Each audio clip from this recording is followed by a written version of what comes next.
Subscribe कीजिए Sampat techno channel को और इस बेल वाले आइकन पर क्लिक कर लीजिए ताकि इसी प्रकार का और भी महत्वपूर्ण वीडियो सबसे पहले आपको देखने को मिले। हेलो फ्रेंड्स, मैं हूं संपत कुमार। आज की इस वीडियो में हम लोग बात करेंगे, यदि आप ज़मीन खरीद रहे हैं या बेच रहे हैं तो इस वीडियो को ध्यान से देखते रहिए। आज की इस वीडियो में हम लोग चर्चा करने जा रहे हैं कि यदि आप ज़मीन खरीद रहे हैं या फिर बेच रहे हैं तो आपको एग्रीमेंट पेपर कैसे तैयार करना चाहिए। जब भी आप कोई प्रॉपर्टी खरीदते हैं, यहाँ ज़मीन का ही बात नहीं होगा, कोई भी प्रॉपर्टी का बात होगा, जब भी आप खरीद रहे हैं तो आपको सबसे पहले एग्रीमेंट पेपर तैयार कर लेना चाहिए।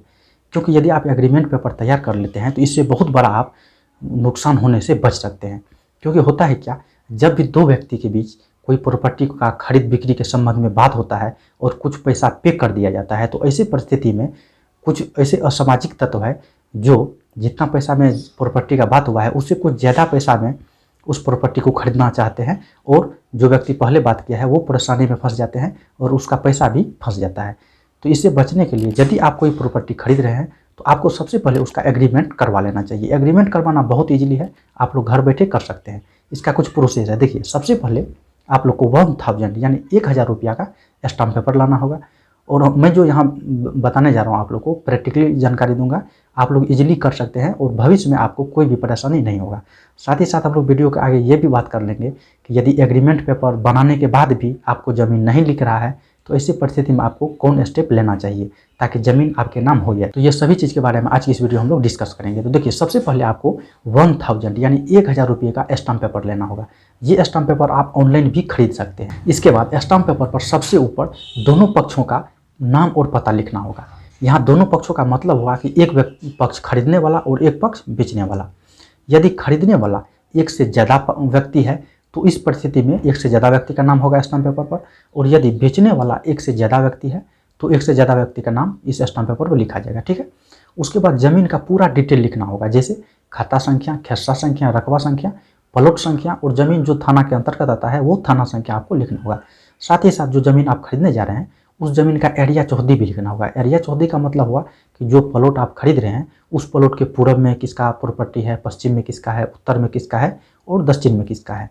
तो ये सभी बात को उसमें डिटेल से लिखना होगा। साथ ही साथ जो व्यक्ति ये प्लॉट आपको दे रहा है, जो व्यक्ति बेचने वाला है, जो सेल कर रहा है प्लॉट का या कोई प्रॉपर्टी का, इसमें ये भी बात लिखना होगा कि वो प्रॉपर्टी का वो खुद टाइटलधारी है, यानी कि स्वामी है, और वो प्रॉपर्टी का वो खुद मालिक है और किसी दूसरे व्यक्ति का इस पर किसी प्रकार का कोई अधिकार नहीं है।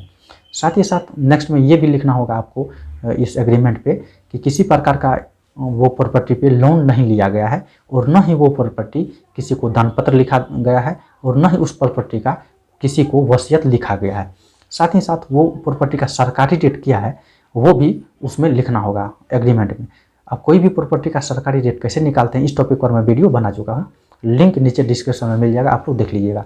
साथ ही साथ सरकारी रेट लिखेंगे। उसके बाद उस ज़मीन का कुल कितना रेट है, यानी कि कुल कितना कीमत है, आपको कितना रुपया का भुगतान करना होगा, उस बात को भी उस एग्रीमेंट में लिखेंगे। और साथ ही साथ ये भी लिखना होगा कि भुगतान कब कब और कैसे किया जाएगा।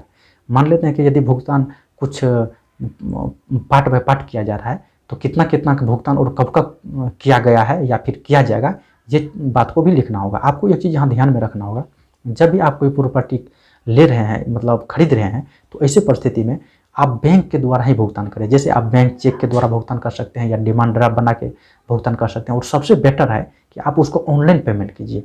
ठीक है।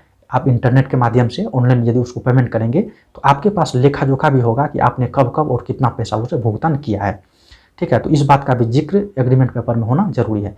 साथ ही साथ रजिस्ट्री का भी समय निर्धारित करना होगा। आप कब रजिस्ट्री करवाने वाले हैं उस ज़मीन का, वो भी डेट उसमें तय करना होगा। साथ ही रजिस्ट्री का कितना खर्च आएगा वो चीज़ को भी उसमें मेंशन करना होगा एग्रीमेंट में। वैसे जो व्यक्ति प्रॉपर्टी खरीदता है उसी को रजिस्ट्री खर्च का भुगतान करना पड़ता है, लेकिन ये बात को भी आप लोग उल्लेख उसमें एग्रीमेंट पेपर में तो ज़्यादा बेटर होगा। साथ ही साथ दोनों पक्षों का उस पर जो है सिग्नेचर करवाया जाएगा, हस्ताक्षर होगा, एक बेचने वाला और खरीदने वाला।